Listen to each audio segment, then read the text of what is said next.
Hello everybody, it's Mrs. Ware of Stream English here. Today I'm going to be showing you how to analyse metaphors. This is a really important video because metaphors is one of the most common and important techniques that you can analyse in English. This is at GCSE, at A-level, before your GCSEs, even in primary school as well. Metaphors are everything. One thing to note is that this video is going to assume you already know what analysis is and how to analyse in general. If you don't feel like you understand what analysis is, then I recommend you check out my video called What is Analysis? And then that'll help you out there. Right, let's do this. So the first thing we need to do is think about what are the different kinds of metaphor. And there are 5 in particular that I'm going to go through today. The first is metaphor, then simile, personification, zoomorphism, and shremomorphism. Now the top 3 are the most kind of like common kinds that you've probably been taught before. But the bottom 2 I find are kinds that do come up a fair amount and are really straightforward, even if they sound a little bit weird in their names. So I thought I'd mention those ones as well.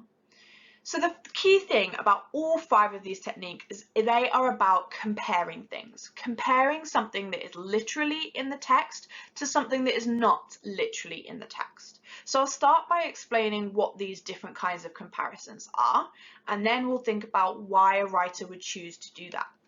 So a metaphor is when you choose to say that something is something else. My tears are a waterfall. That's a terrible metaphor that I've just come up with. You could have probably come up with a million ones better, but I kind of had like TLC running in my head. Yeah, don't go chasing waterfalls. I should have just kept true to TLC. Don't go chasing waterfalls. That is a giant metaphor. Man, I should have done this whole video analysing don't go chasing waterfalls. Okay, now I've just slipped down a TLC hole. Let me just reel myself back up and I'll listen to some TLC after this video. So a metaphor, you say something is something else. Simile, you say something is like something else. My brother is as quiet as a mouse, for example. Personification, you are giving human qualities to something that isn't human. For example, you might talk about your phone crying out to be held when you're trying to do your work. It's pleading with you, pick me up, scroll through Instagram or whatever else. You're giving human qualities to something that isn't actually human. Zoomorphism is the opposite. You're giving animal qualities to a human. So you might have a teacher barking at you, or a friend hissing at you. You're giving the animal qualities to a human being. And again, shremomorphism, you're giving object qualities to a human being. You might talk about your teacher snapping or crumbling. That's going to be shremomorphism because human beings can't actually snap or crumble. Objects do that. So we're giving object qualities to a human. So why would you do this? Why would you compare a human being to, a rock or a snake, or say that your brother is like a mouse? Why not just say literally what you mean? Well, there's a couple reasons. Reason number 1 is because it helps create a more specific meaning. For example, if we take the simile, my brother is as quiet as a mouse. If you just say my brother is quiet, that's quite a subjective word. People have very different concepts of what quietness can look like in different scenarios. But when we're told quiet as a mouse, suddenly we have a much better frame of reference for the level of quietness, and we get that it's really quiet. Additionally, using metaphorical language allows us to create multiple meanings. So for example, my brother being like a mouse could convey quietness, but it also could convey timidness, softness, vulnerability, weakness, speed, I guess, as well. Mice are really quick. But it has that ability to create multiple meanings that explicit language just doesn't. Explicit language very much just says what it is on the tin. That's kind of why it's called explicit language. But implicit language, like metaphorical language, allows us to create multiple layers of meaning, and writers love doing that. So that is why they would have all of these different kinds of metaphors in their work. To explore metaphors today, we're going to have a look at the poem Still I Rise by Maya Angelou, which is an awesome poem. You've probably studied it before. I'm not going to be studying the entire poem with everything you could potentially talk about. I'm literally just going to be looking at the use of metaphorical language in it because it is really full of metaphorical language. But if you feel like you'd like for me to go through this poem as a whole and really analyze it in a lot of detail, just let me know in the comments.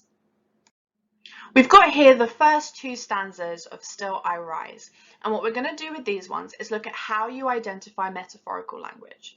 So I'm going to do it for the first stanza and you're going to do it for the second stanza. The key thing to keep in mind about identifying metaphorical language is that metaphorical language is never literal. So when you're trying to spot it, you simply ask yourself that question. Is what the writer is saying literally happening for real in the text, or is it not? Because if it's not, then it's going to be metaphorical. For example, if you've got a text that says that a character melted into a puddle, you could be dealing with the literal. You could be dealing with a fantasy text, and the character has literally just melted into a puddle. However, you will also be able to tell, and that's the kind of skill of the writer, if that is literally happening, or if perhaps the character is really like sad or upset and then they're described as melting into a puddle. So the question you just have to ask yourself is, can that actually really happen? Of course, with similes, one of the big clues is also just looking out for the words like or as, but a lot of students then just immediately see the word like or immediately see the word as and think simile, and not every use of those two words is a simile. Kind of like all thumbs are fingers, but not all fingers are thumbs. All uses of like and as are not similes, but all similes use like or as, if that makes sense. So let's have a look at these first two stanzas then. I'll start off by reading them and then I'll start identifying the metaphors in the first stanza. You may write me down in history with your bitter, twisted lies. You may trod me in the very dirt, but still like dust I'll rise. Does my sassiness upset you? Why are you beset with gloom?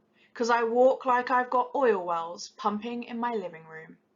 Can I say, by the way, Maya Angelou reads this a million times better than me. So if you're looking for an incredible read, just go search for her reading of this poem because she does it true justice. So this first stanza then, there's a metaphor in the very opening line. You may write me down in history with your bitter, twisted lies. A person cannot literally write another person. It's kind of close, I guess you could say, like you can write about someone, but it's not saying you may write about me. It's literally you write me, and that isn't possible. You can't actually write a human being. So that one's going to be metaphorical. And then with your bitter, twisted lies, you can't write with lies. So again, it's not literal, must be metaphor. So once we've spotted it, we have to ask ourselves what's being compared here. Now with similes, it's always really easy to spot what's being compared because of the word like or as. There'll be a clear stating of what the literal thing is and then what it is being compared to. Metaphors, however, can be a bit harder and you have to ask yourself and think a bit more carefully about what's being compared. In the case of this metaphor, it's quite easy with the bitter, twisted lies. So the bitter, twisted lies is the pen that you're writing with. Okay, so instead of writing with ink, you write with lies.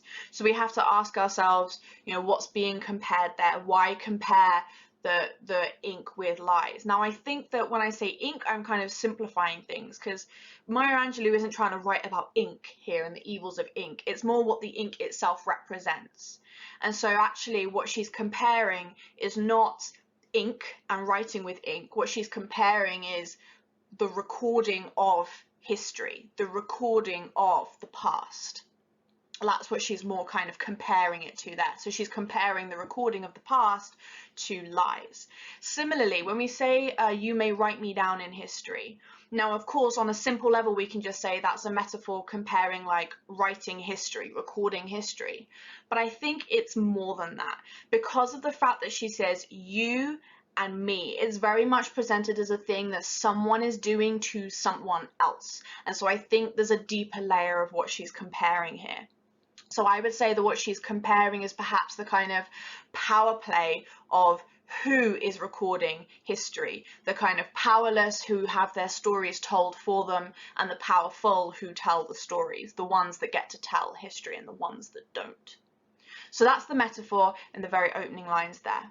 We then have, you may trod me in the very dirt, but still like dust I'll rise. Now the you may trod me in the very dirt.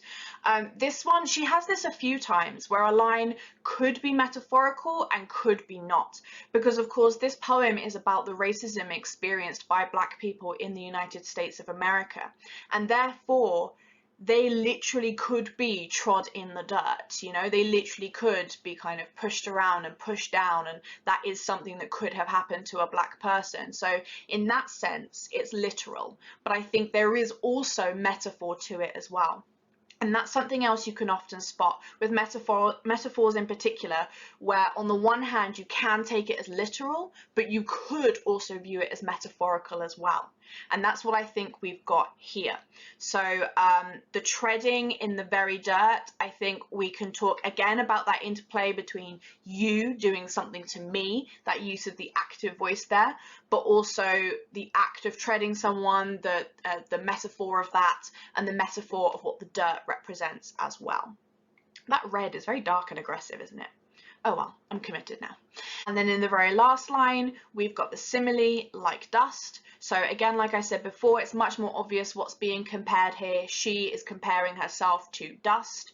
And then I'll rise. Now, again, this is another one where it could be literal. She could just be like a human being can just rise. But we can also take it as metaphorical as well. She's rising in some other metaphorical way. And so we can ask ourselves, in what way is she rising? What is there to rise above? All that kind of thing. So that's the first stanza. So in that stanza, we can see that we had metaphors and we had a simile as well. Again, I guess there's room to argue with I'll rise that it is perhaps shremomorphism in the fact that, you know, she is literally giving herself the quality of an object there, like she mentions the dust, you know, she's rising like dust. So I think there is room to call it shremomorphism, but my general rule of thumb is when you're not 100% sure, just call it a metaphor, because with the fingers and thumbs, again, all of them are metaphors, but not everything is shremomorphism or zoomorphism or so on and so forth. So when in doubt, just call it a metaphor. So that's the first stanza. It's now over to you for the second. So I want you to pause the video, have a go at identifying the metaphorical language being used in this stanza, and then when you're ready, hit play, and I will show you what was in there. Did you pause? I'm going to assume you paused, and I'm going to show you now. Okay, so we've got just one going on in this line. Basically, we've got the simile in the last two lines. I walk like I've got oil wells pumping in my living room. So again, we would be asking ourselves, okay, she's comparing walking to oil wells. So that means, and she's using like or as to do it with. So that must mean it is a simile there. So that wasn't too difficult, was it? Easy peasy. For the next two stanzas, we're going to think about the actual thinking process. So once you've spotted that it's metaphorical language, how do you start thinking about what that metaphor means? And again, we're going to follow that same process of I'll do the first stanza, you'll have a go with the second stanza. So let's start by reading.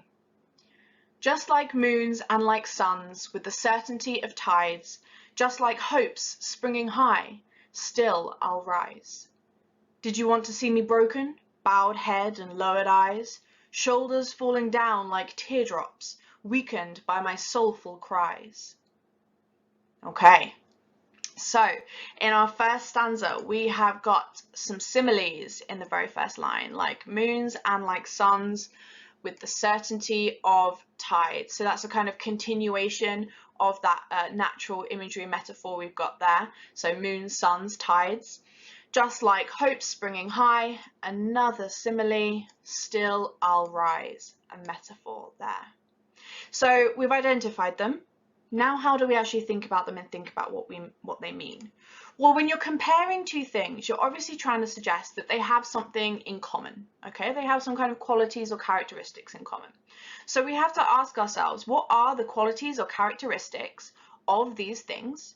and then how can we say that it is similar to what it's being compared to?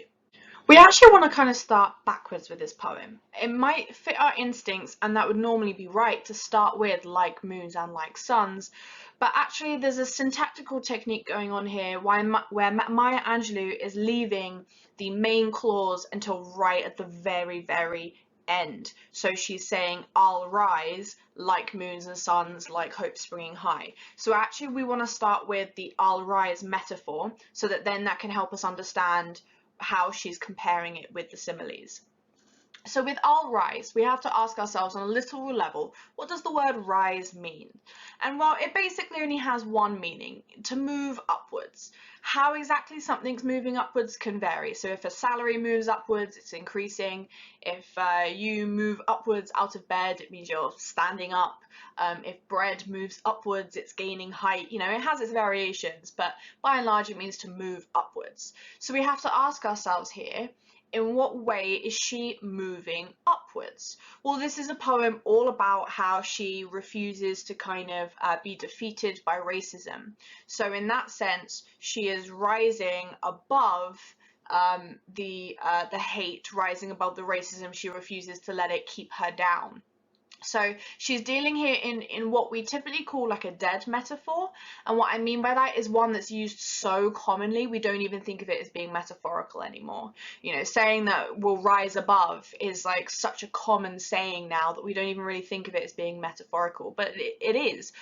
We don't literally rise above, we metaphorically rise above. We rise above in our morals, in our personalities, in our emotions. And that's basically what she's saying, is that she will rise above the kind of hate that she is experiencing. So in terms of figuring out what that metaphor meant, we had to consider the literal definition, the denotation of the word rise, and how that can be compared to the literal action of fighting against racism and not allowing racism to hold you back in life. So now that we've got that in mind, we now know that the similes earlier in the stanza are comparing her fight against racism, her refusal to be beaten down by racism, to moons, suns, tides, and hope springing high. So we've got to ask ourselves, what do those things have in common? So we'll start off with the moon, sun, and tide. Now, we could look at the literal definition again. So she is comparing moving upwards to planets and the sea. But that isn't really what she's doing. She's not comparing it to their literal definitions of what they are. Instead, she's comparing to their connotation. So you can see that when you're dealing with metaphor, the comparisons aren't necessarily comparisons based on denotation of the literal definitions of the objects or the things she's talking about. It can also be on connotations as well. So with moons, suns, and tides, we've got that they're essential to life on Earth, they are natural, they're consistent and regular, and you know, they're part of the solar system. So we've thought of all these different kind of connotations of moon, sun, and tide, but are all of those what Maya Angelou is trying to say? Is Maya Angelou trying to say that her fight against racism is like the solar system? No. No, she's not.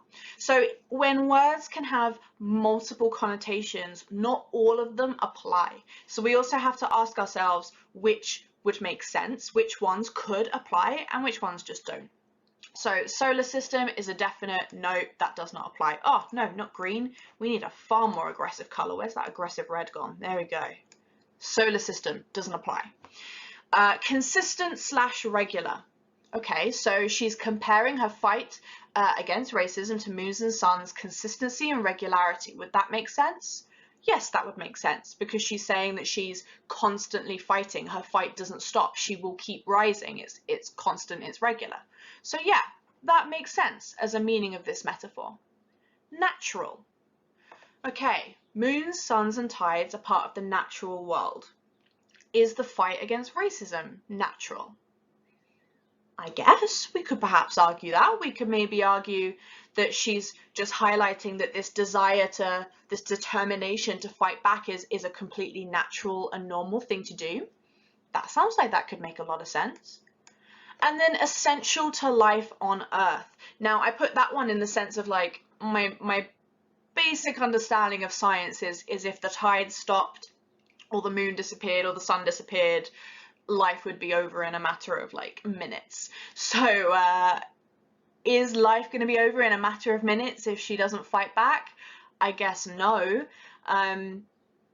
But essential to life on Earth, maybe essential to her life, like she has to keep fighting, that she has no choice but to keep fighting. Maybe we could argue that one as well. So I'll give that one a tick too. So what you can see is two things. Number one, metaphors can have multiple potential meanings to them. Number two, there is no clear-cut right answer here. The way that I'm speaking right now with this kind of thinking and hesitancy is not because I don't know the answer, because nobody knows the answer. Probably not even Maya Angelou herself has fully considered the absolute possible meanings of every single thing that she said. But that's what analysis is. We're breaking it down and considering the potential meanings. We're creating those valid interpretations. That's what we're doing. We're not looking for objective right or wrong. We are considering what meanings would make sense in the wider context of the poem. And from what we've got there, I would definitely say the consistent regular is the strongest of the three that we've got there by far. I think that's the most valid because that makes the most sense when we consider the comparison. But I do think there's room for someone to argue the nature and the essential aspect as well. And again, I think the consistent regularity, she says certainty of times. She's really like hammering home to us. It's about that regularity there. Next simile we've got in this stanza is like hopes springing high. Now within that simile is actually a metaphor itself, hopes springing high. Hopes can't literally spring high. That's something that maybe like humans or objects could do, so we could say it's like personification. So we have to ask ourselves, why is she comparing her fight against racism to hopes springing? Well, that makes a lot of sense when it's considered with the I'll rise metaphor that we've already talked about, right? Because it's just this idea of like, you know, they have in common determination. They have in common hope, obviously. They have in common this positivity. I think springing high and the metaphor of height and how it has a sense of freedom and hope to it. Yeah, I think that just all makes sense. I feel like that's a fairly obvious one there. She's just saying that like hope increasing, so too is her fight against racism. Like she's not going to stop. It's going to keep going in spite of everything. So that's the metaphors in the first stanza. Your job now is to find the metaphors in the second stanza and then just go through that thinking process like I do. Have a think about what two things are being compared and what do they have in common. So pause the video now to do that. And then when you're ready, unpause for me to talk through what you would have found. Right, so you're ready for me to talk it through then.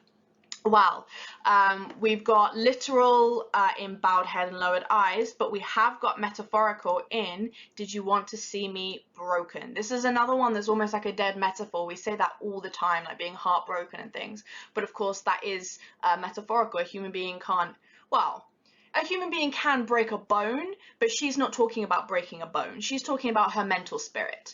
And therefore, we would say this is shromomorphism, like she's comparing her kind of hope and mental spirit to being like an object that could potentially be broken. So you've got that shromomorphism there. Shoulders falling down like teardrops. We've got the simile like teardrops. Weakened by my soulful cries. So the weakened by my soulful cries, I'm going to say is also metaphorical. I'm going to say it's personification because she's giving her shoulders their own kind of character now. She's talking about her shoulders being weakened by the sound of her crying. So it's almost like her body is almost separate from her and is reacting in its own way. So I would say that was personification going on there. So we've got three different metaphors going on here and they are fairly straightforward, I think. So did you want to see me broken? If an object is broken, obviously it doesn't work anymore. It's like disregarded. It's you know, it's vulnerable. It's all, and that's what she's saying. Like, do you want that for my mental spirit? Is that what you want for my hope, for myself, for my determination? You wanted it to be broken. Falling down like teardrops. Again, she's trying to create that emotional link there, with teardrops often representing sadness. So teardrops fall. They perhaps fall Yeah, they fall in sadness, that's why they fall, and therefore that's why her shoulders are falling, from that kind of sadness that she's feeling.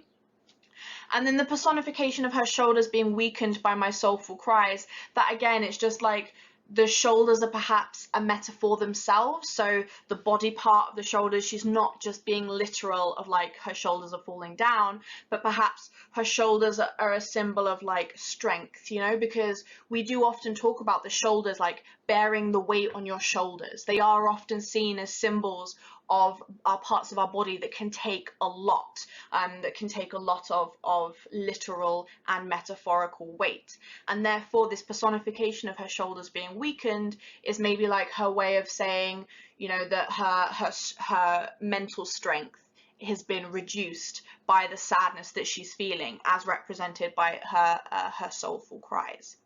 So hopefully you spotted all of that. Don't beat yourself up if you didn't. Also, don't necessarily think if you came up with something different to me, don't immediately assume you're wrong and I'm right. That is definitely not going to be, well, I mean, it could be the case. I have no idea what it is you said, but it might not be the case. Again, valid interpretations. If you think that you could defend your interpretation, that could be just as valid as mine. And it could just be that I haven't thought of what it is that you've thought of.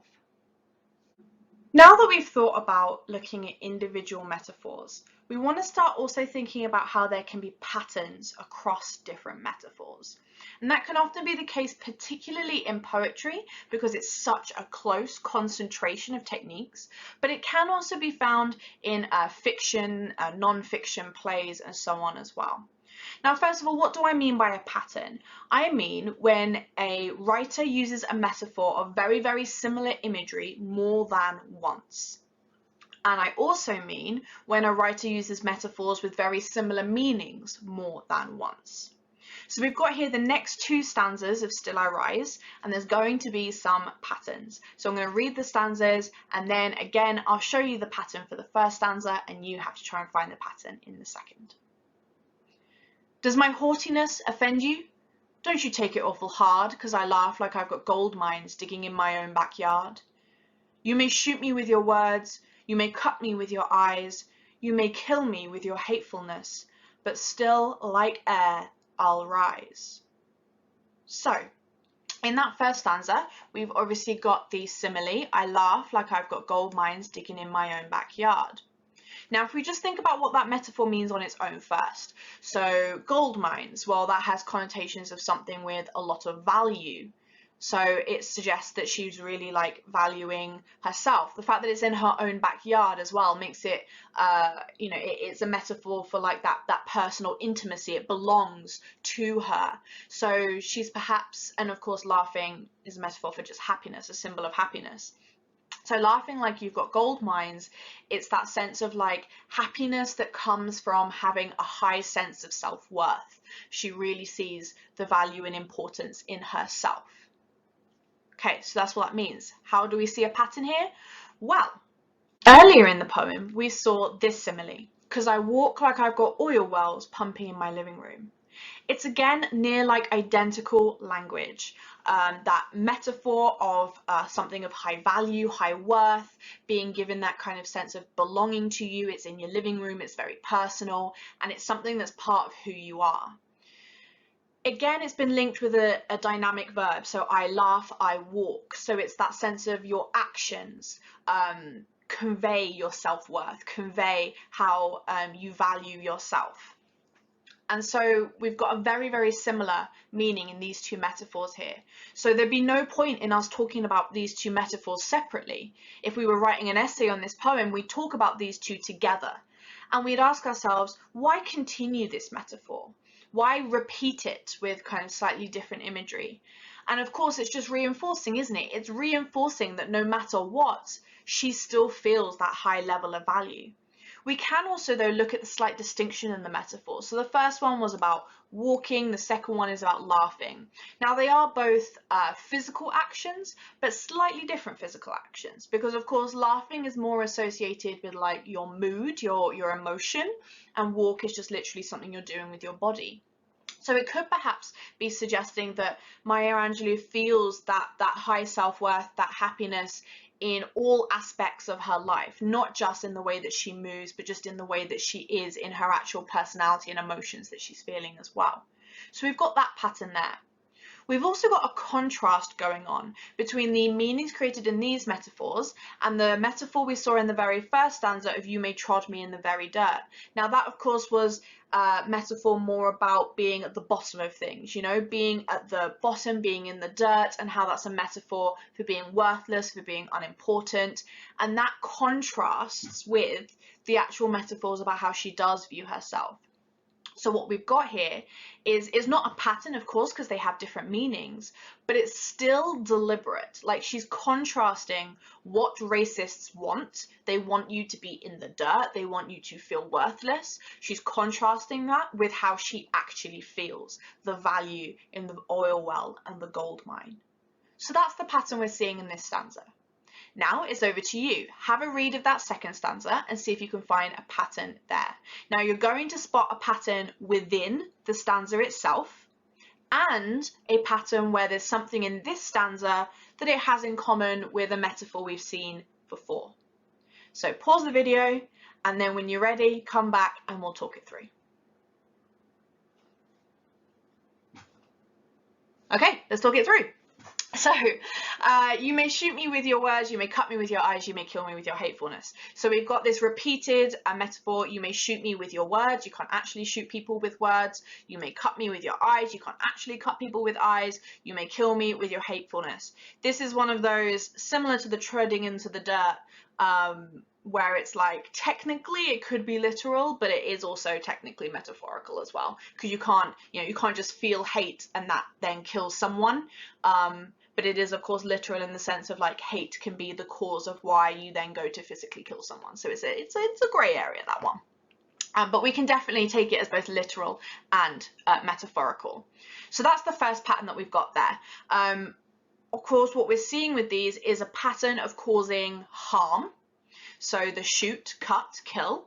And we could say that the harm is similar in that it's serious harm in all three, but we could also say there's a distinction between the harm. So shoot has more of a sense of like distance. So perhaps it's a metaphor of how you can cause harm from a distance. Cut is much more up close and personal, and of course kill is fatal. So there are some distinctions between the different kinds of violence, and we could also examine why she's making those distinctions.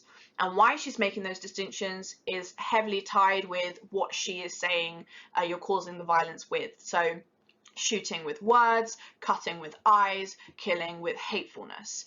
So words and eyes, we've got that distinction there of being a metaphor between like what you say and then your kind of physical behavior with the eyes, what you're looking at.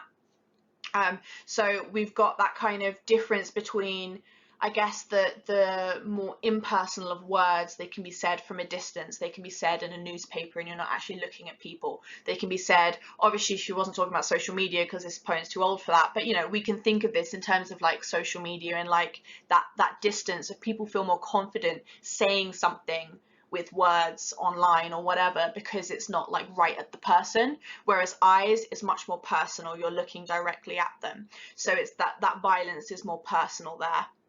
And then, of course, hatefulness. We've gone from having concrete imagery in words and eyes to abstract in hatefulness. So this idea of just like, it's not just what you say and what you do with your body, it's also what you feel inside. And actually, that's also tied with the most extreme form of harm, the killing. So it's how you feel inside that has the most power to do the most damage, you could say as well. And then we've got the simile like air. Now this is similar to the stanza we saw before of like dust. Now, of course, in both you've got the link to rising and how, you know, it's guaranteed, it's natural, it's everywhere. But you have got a difference in imagery between dust and air, because I think with dust, so that came actually after our metaphor about being trodden in the dirt. Dust has more of that connotation of like less value and you know, is dirty and that kind of thing, and it connects to that idea of like you can be beaten down but you can still bring yourself back up.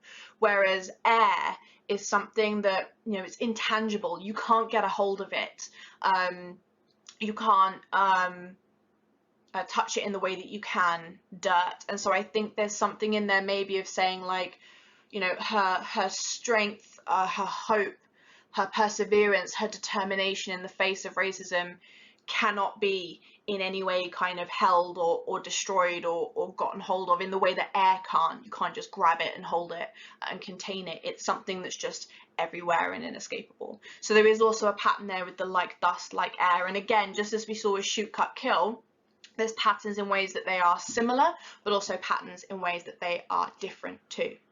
So that's what I'm going to cover with this stanza. If you think you spotted any more patterns as well, make sure you tell me in the comments. I'd be very interested to see what else you saw. For this next two stanzas, we're going to look at another way that you can advance your skills in analysing metaphors. So identifying patterns across metaphors is one way. Another way is when you're dealing with one metaphor to consider multiple interpretations of that metaphor. Now, we already did this a bit earlier with the moons, suns and tides metaphor, but we're going to have another look at how to do that here. So I'm going to start by reading the stanzas and then we'll have a look for those multiple interpretations. Does my sexiness upset you? Does it come as a surprise that I dance like I've got diamonds at the meeting of my thighs? Out of the huts of history's shame, I rise. Up from a past that's rooted in pain, I rise. I'm a black ocean, leaping and wide, welling and swelling, I bear in the tide. Now, when I've talked about this poem so far, I have kept talking about racism and fighting against racism, but actually, I know that because of what this stanza here, that out of the huts of history's shame, and that what that metaphorically means and how it represents racist history, but also because of the last stanza that we haven't looked at yet as well. But actually, if you look at those kind of earlier stanzas just in their own right, they never mention race. They're just, you know, there's someone being kind of beaten down and refusing to be beaten down. So she hasn't actually directly said it's about race yet. That's something she's going to do in a second. I think there's more to this poem than just race though.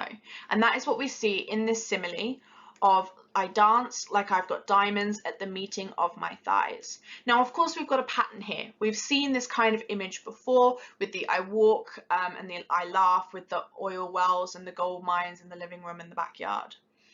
This one, I think, has a very similar meaning, that sense of having that high sense of self-worth and value. However, I do also think that this is the first stanza where she starts to address in what specific way she is rising, like what is it she's rising against. And we see that because of the location of the diamond, a diamond at the meeting of my thighs. Now that of course is referring to her genitals, because that is what is at the meeting of your thighs. And so we have to ask ourselves, why is she comparing that part of her body to diamonds, and what could she be trying to say there? So of course that's when we realize that what she's fighting against is that kind of sexism, you know, that belief that women should be down. And she's seeing a great deal of high value and high self-worth in herself as a woman, which is symbolized in the genitalia that she has as a woman, in that diamond at the meeting of her thighs. And that again makes sense on a kind of literal level if you think about like the shape of a diamond. I don't want to like get into like a sex ed lesson here, but you know, on a very basic level, a diamond looks like that. On a very basic level, a woman, see, those are her legs. Oh my god, that's such a horrific drawing. Hold on. Let's just try and fix the middle line. That might help it a bit, maybe. That's a woman's legs. Never ever buy an art course if I ever decide to do one, but you get the idea. Like, we're supposed to be making that kind of comparison there. They have a lot in common in terms of shape, as well as more of the kind of connotation of the high value, high worth as well. So we can see there's multiple interpretations there. It's not just about persevering in general, it's specifically about persevering like as a woman and having that high value as a woman. So now I want you to have a look with this second stanza. So I've already mentioned what you could talk about a little bit with the out of the huts of history shame. So you can kind of explain what that metaphor means.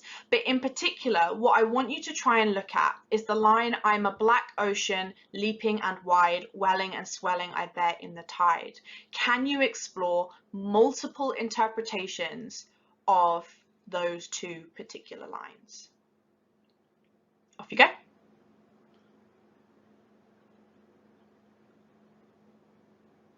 Are you back yet? Back? Yeah, okay, you're back. Now, there were lots of potential interpretations you could have had of this quote because of the many connotations of ocean and the fact that she calls it a black ocean. So we've got things like the unpredictability of nature. We've got things like, you know, how huge it is and that being a kind of metaphor for the significance. We've got perhaps like a historical reference to slave ships and the fact that they literally did kind of travel the ocean, and also the fact that, you know, how many slaves were killed via being drowned in the ocean as well. You've got that sense with the welling and swelling of the strengths and the triumphs, but also perhaps that growing in power. There's loads and loads of different interpretations that you could have had here. And again, because we're not dealing with single objective right, wrong, all of those interpretations could be valid. And when you're trying to analyze metaphors, you want to try and acknowledge those multiple different ways of interpreting it. So you can say things like, at first glance, we could say this. On the other hand, we could also consider this. Moreover, we could consider this. And you can kind of look at all the different ways of considering what a single metaphor could be trying to say. This last stanza is going to be completely over to you because I want you to now put into practice everything that you have learnt here in this video. So to start off, you're going to identify the metaphors, then you're going to ask yourself, you know, what are those metaphors trying to say? Then you're going to ask yourself if there's any patterns, and then you're going to ask yourself if there's like multiple interpretations that you can have. I'm also not going to pause this video and then tell you what I think. It's going to be completely over to you, because one of the things that people can often do when they're being taught things by a teacher is they start to rely on that teacher in the sense of not trusting their own ideas, not trusting their own judgments, and seeing the teacher as a kind of font of all knowledge. I am not a font of all knowledge. Your ideas could be just as brilliant, if not more brilliant, than anything I would have said. So instead, if you feel up for sharing your ideas on this stanza, then share them in the comments and I would love to talk about it with you. But I definitely want to hear what you've got to say. I have no interest in what I have to say on this one. So that basically then brings us to the end of this video. I hope that was helpful. If it was, make sure you hit like and subscribe, and keep in mind that I've got a lot of other videos on how to analyze other techniques and also specific videos on the GCSEs as well if you happen to be doing those. So make sure you have another watch to get all the help that you need. And of course, if you feel like you need more intensive help, then you can go to streamenglish.co.uk to check out my courses and see if any of those can help you out. But for now, see you later.